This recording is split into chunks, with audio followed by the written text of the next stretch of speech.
Hello बच्चों, कैसे हो आप। आज हम कक्षा 5 गणित की वर्कशीट हल करेंगे। उप विषय क्षेत्रफल और घेरा, एरिया एंड इट्स बाउंड्री। तो चलिए वर्कशीट हल करते हैं। प्रश्न 1, पार्थ और गिन्नी ने एक दुकान से आम पापड़ के 2 टुकड़े खरीदे। उनके टुकड़े नीचे दिखाए गए हैं। दोनों यह नहीं समझ पा रहे हैं कि किसका टुकड़ा बड़ा है। उन्हें टुकड़ों के क्षेत्रफल को मापने व किसका टुकड़ा बड़ा है यह पता लगाने में मदद करो। तो बच्चों, यहाँ सबसे पहले हम पार्थ और गिन्नी दोनों के टुकड़ों का क्षेत्रफल निकालेंगे। पार्थ के टुकड़े का क्षेत्रफल आएगा 30 वर्ग सेंटीमीटर और गिन्नी के टुकड़े का क्षेत्रफल आएगा 33 वर्ग सेंटीमीटर। तो यहाँ हम लिख सकते हैं कि गिन्नी का टुकड़ा पार्थ के टुकड़े से बड़ा है। चलिए आगे बढ़ते हैं। प्रश्न 2, निम्न प्रश्नों के उत्तर दीजिए।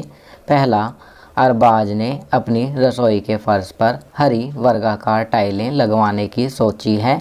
टाइल का हर किनारा 10 सेंटीमीटर लंबा है। उसकी रसोई की लंबाई 220 सेंटीमीटर और चौड़ाई 180 सेंटीमीटर है। तो कितनी टाइलों की ज़रूरत होगी। तो बच्चों, यहाँ टाइलों की संख्या प्राप्त करने के लिए पहले हम रसोई का क्षेत्रफल ज्ञात करेंगे और फिर उसे टाइल के क्षेत्रफल से भाग देंगे।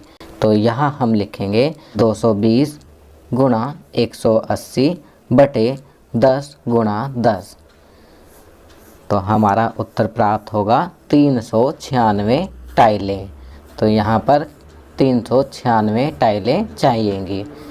प्रश्न 2, एक वर्गाकार बगीचे की बाड़ की लंबाई 20 मीटर है। तो बगीचे का एक किनारा कितना लंबा होगा। अब यहाँ पर बगीचा वर्गाकार है तो बाड़ की लंबाई होगी 4 गुणा भुजा बराबर 20 मीटर। अब भुजा को निकालेंगे तो 20 को भाग देंगे 4 से, तो हमें उत्तर प्राप्त होगा 5 मीटर। तो बगीचे का एक किनारा 5 मीटर लंबा होगा। तीसरा, 20 सेंटीमीटर लंबी एक पतली तार से एक आयत बनाई गई है। यदि आयत की चौड़ाई 4 सेंटीमीटर है तो उसकी लंबाई कितनी होगी। तो यहाँ पर आयत की परिमाप होती है 2 गुणा लंबाई जमा चौड़ाई। तो हम इसे इस प्रकार लिखेंगे 2 गुणा लंबाई जमा 4 बराबर 20। इसे हल करने पर हमें प्राप्त होगा 6 सेंटीमीटर, अर्थात आयत की लंबाई 6 सेंटीमीटर है। चलिए आगे बढ़ते हैं।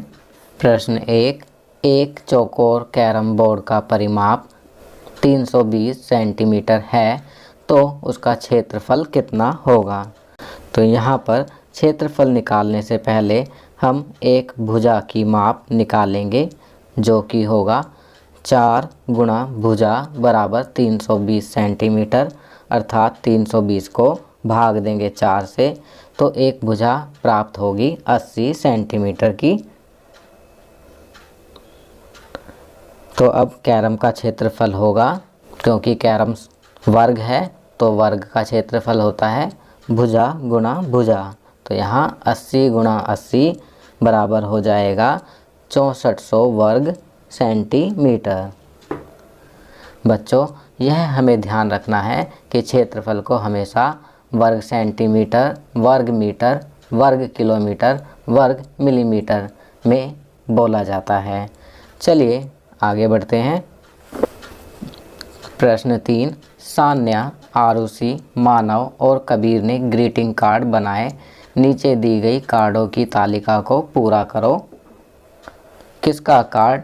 तो यहाँ पर नाम दिए गए हैं, लंबाई दी गई है, चौड़ाई दी गई है, परिमाप कुछ में दी है कुछ में नहीं दी गई है। इसी प्रकार क्षेत्रफल भी कुछ में दिया गया है और कुछ में नहीं। पहला करते हैं सान्या। सान्या का ग्रीटिंग कार्ड, लंबाई 10 सेंटीमीटर, चौड़ाई 10 सेंटीमीटर।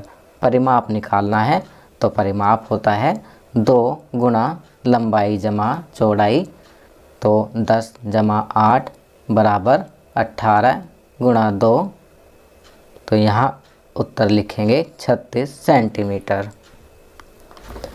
अब हम यहाँ पर सान्या के ग्रीटिंग कार्ड का क्षेत्रफल निकालेंगे। तो क्षेत्रफल बच्चों आपको मालूम ही है, लंबाई गुना चौड़ाई, तो 10 गुणा 8 बराबर 80 वर्ग सेंटीमीटर। अब मानव का ग्रीटिंग कार्ड, यहाँ पर लंबाई 11 सेंटीमीटर दी गई है, चौड़ाई निकालेंगे। तो चौड़ाई के लिए हमें क्या चाहिए, परिमाप। तो परिमाप है, परिमाप को भाग देंगे 4 से, तो एक भुजा 11 सेंटीमीटर की प्राप्त हो गई। लंबाई भी 11 सेंटीमीटर और चौड़ाई भी 11 सेंटीमीटर, तो क्षेत्रफल होगा 121 वर्ग सेंटीमीटर।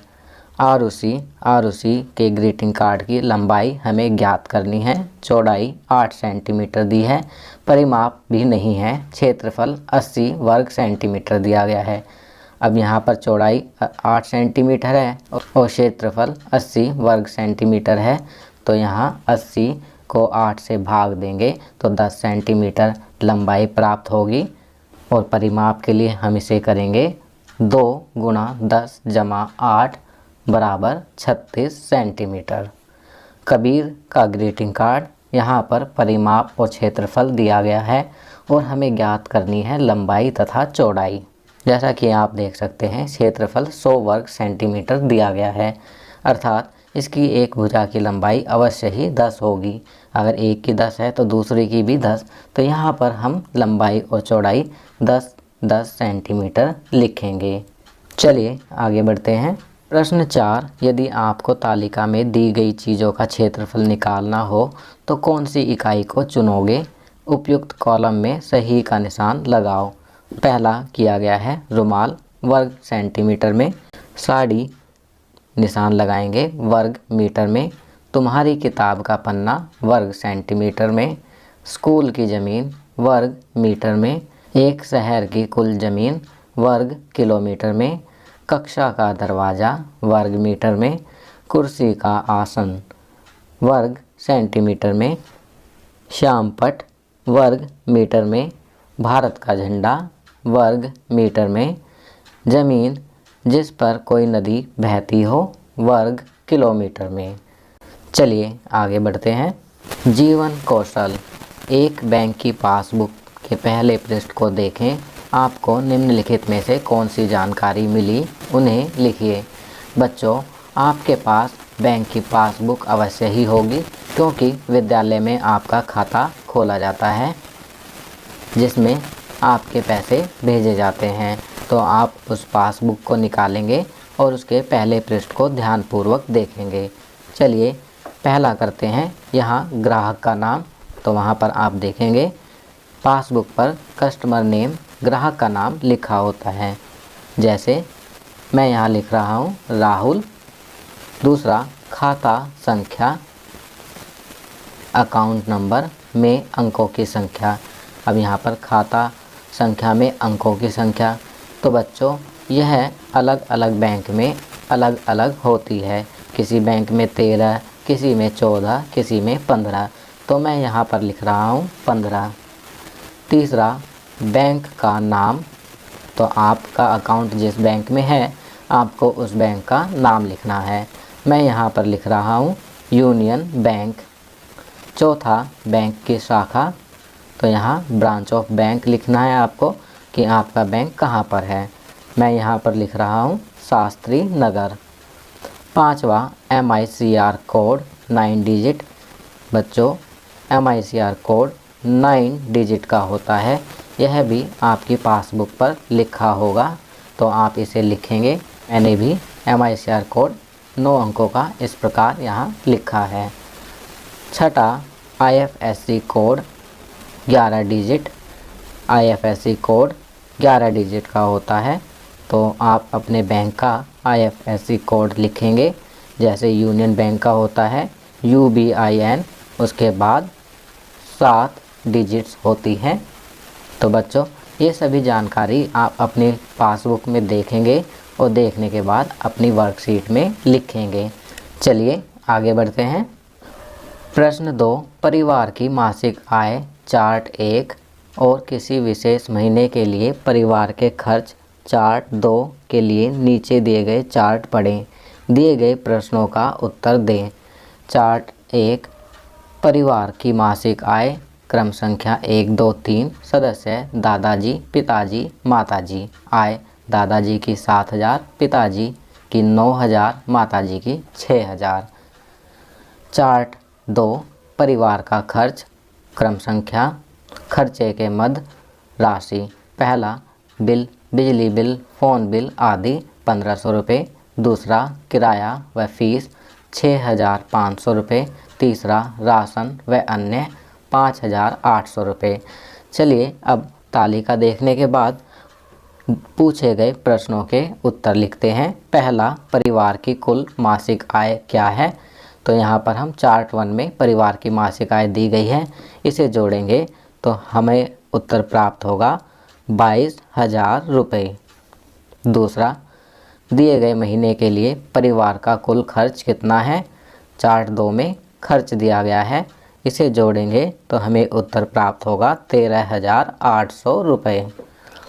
प्रश्न 3, क्या परिवार को महीने के खर्च को पूरा करने के लिए बैंक से कुछ राशि निकालनी होगी? यदि हाँ तो कितनी राशि निकाली जानी है? तो यहाँ हम लिखेंगे नहीं, क्योंकि आय ज़्यादा है और खर्च कम है। चौथा, क्या परिवार को बैंक खाते में जमा करने के लिए अतिरिक्त धन बचा है? यदि हाँ तो महीने की बचत कितनी है? तो यहाँ हम लिखेंगे हाँ, अतिरिक्त धन बचा है, क्योंकि आय 22,000 रुपये है और कुल खर्च 13,800 रुपये है। जब हम आय में से खर्च को घटाएंगे तो हमें उत्तर प्राप्त होगा 8,200 रुपये। तो ये महीने की बचत है 8,200 रुपये। तो बच्चों, ये वर्कशीट यहाँ कंप्लीट होती है। अगर यह वीडियो आपको अच्छी लगी तो इसे लाइक एंड शेयर ज़रूर करें।